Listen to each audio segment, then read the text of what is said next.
राजगृह के पास वैभारगिरी में एक डाकू रहता था।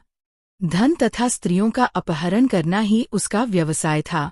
नगर के लोग उसके भय से कांपते थे। नाम था लौहक्षुर। उसका पुत्र रोहिणेय भी कुख्यात डाकू बन गया था।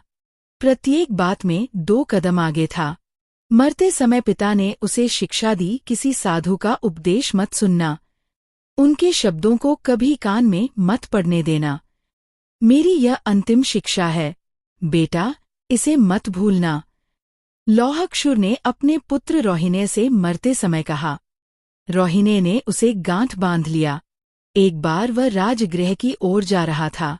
मार्ग में भगवान महावीर उपदेश दे रहे थे। उसने कानों में उंगली लगा ली और वेग के साथ चलना शुरू कर दिया। जब वह समकसरण के ठीक सामने पहुंचा तो पैर में कांटा लग गया। उसे निकालने के लिए वह नीचे झुका तो भगवान के मुख से निकले हुए शब्द उसके कानों में पड़ गए। देवों के पैर पृथ्वी को नहीं छूते, उनकी पलकें नहीं झपकतीं, पुष्पमालाएं नहीं मुरझातीं, शरीर पर पसीना नहीं आता। रोहिणेय उन्हें नहीं सुनना चाहता था, किंतु इतने शब्द तो कानों में पड़ ही गए। राजगृह में प्रतिदिन चोरियां होने लगीं। आज किसी सेठ के घर डाका पड़ता तो कल दूसरे के घर।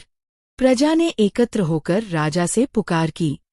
राजा क्षेनिक ने अधिकारियों को धमकाया, किंतु वे भी लाचार थे। चोरी के नित्य नए ढंग निकलते। उन्हें पता भी न लगता कि चोर कहाँ से आया है, कहाँ से भाग गया है। अंत में प्रधानमंत्री अभय कुमार ने चोर पकड़ने का कार्य अपने ऊपर लिया। उसने गुप्त रूप से नगर के सभी द्वारों पर सशस्त्र सैनिकों को तैनात कर दिया। सभी को यह आज्ञा थी कि जो भी अपरिचित व्यक्ति नगर से बाहर निकलता दिखाई दे, उसे पकड़ लो।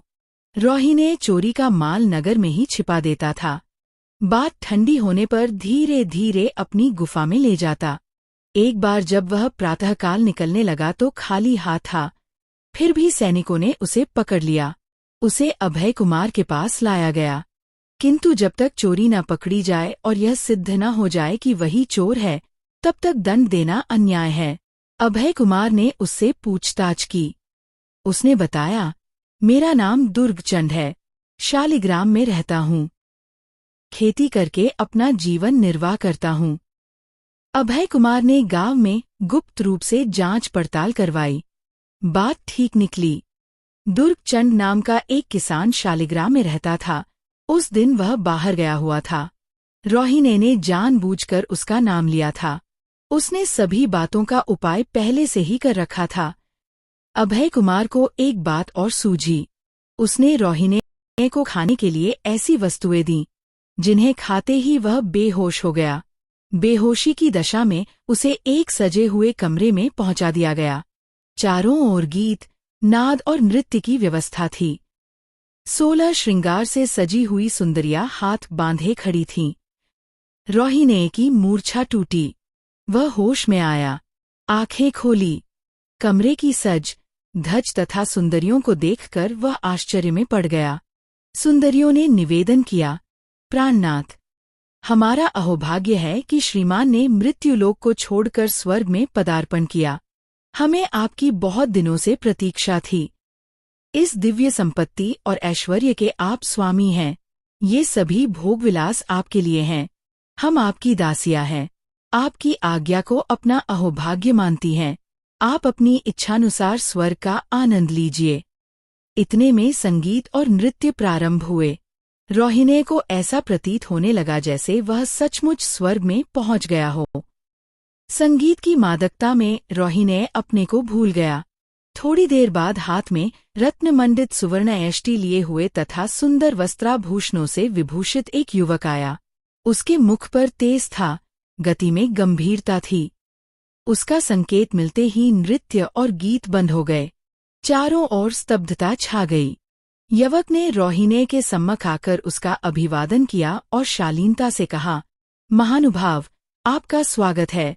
हम स्वर्गवासी आपका हृदय से अभिवादन करते हैं। इस लोक का यह नियम है कि प्रत्येक नवागंतुक अपने पूर्व जन्म के सुकृत और दुष्कृतों का यथार्थ वर्णन करता है। शुद्ध हृदय से अपना संपूर्ण वृत्त सुना देने के पश्चात ही वह स्वर्ग में निवास का अधिकारी बनता है। मैं साधर्म देवलोक के स्वामी सुधर्मेंद्र की आज्ञा से यहाँ आया हूँ। आपसे प्रार्थना है कि आप सारा इतिवृत्त सुनाने की कृपा करें। रोहिणी वहाँ के ऐश्वर्य और भोग विलासों को देखकर चकित रह गया। उसके मन में वहीं निवास करने की लालसा जागृत हो उठी। भला इस सुख को छोड़कर मृत्यु लोक में जाना कौन पसंद करेगा? उसने अपना सारा वृत्तांत सुनाने का निश्चय कर लिया। इतने में उसे भगवान महावीर के शब्द याद आए, देवों के पैर पृथ्वी को नहीं छूते, ये सभी तो पृथ्वी पर चल रहे हैं, उनकी पलकें नहीं झपकती। इन सुंदरियों में तो यह बात नहीं है, इनकी मालाओं के पुष्प भी कुछ मलिन हो गए हैं, नर्तकियों को पसीना भी आ रहा है। उसे ख्याल आया, कहीं ये धोखा तो नहीं है। उसने ज्यों विचार किया, अभय कुमार का जाल स्पष्ट होता गया। रोहिणी ने पूर्वजन्म के वृत्तांत को इस प्रकार सुनाया जैसे वह कोई बहुत भला आदमी रहा हो। उसने अपना नाम वही दुर्गचंड बताया और खेती को अपनी आजीविका। अभय कुमार का रचा जाल निष्फल गया। चोरी के प्रमाणित न होने के कारण रोहिणी को छोड़ दिया गया। उसके मन में आया, अनिच्छापूर्वक सुने गए महावीर के कुछ शब्दों ने मुझे मृत्यु से बचा लिया। यदि मैं उनका पूरा व्याख्यान सुन लेता तो कितना लाभ होता। वह उसी समय भगवान महावीर की शरण में जा पहुंचा।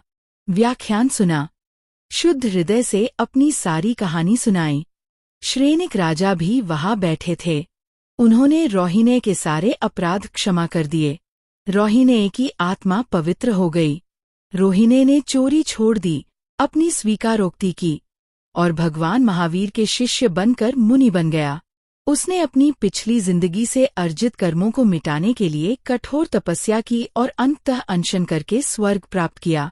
सीख, इस कहानी का मुख्य संदेश ये है कि भगवान के वचनों को ध्यान से सुनना और उनका अनुसरण करना जीवन को बदल सकता है।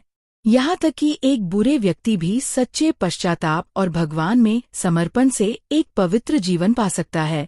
जैन धर्म के तारलों की अनसुनी कहानी जानने के लिए हमारा चैनल सब्सक्राइब करना मत भूलिए।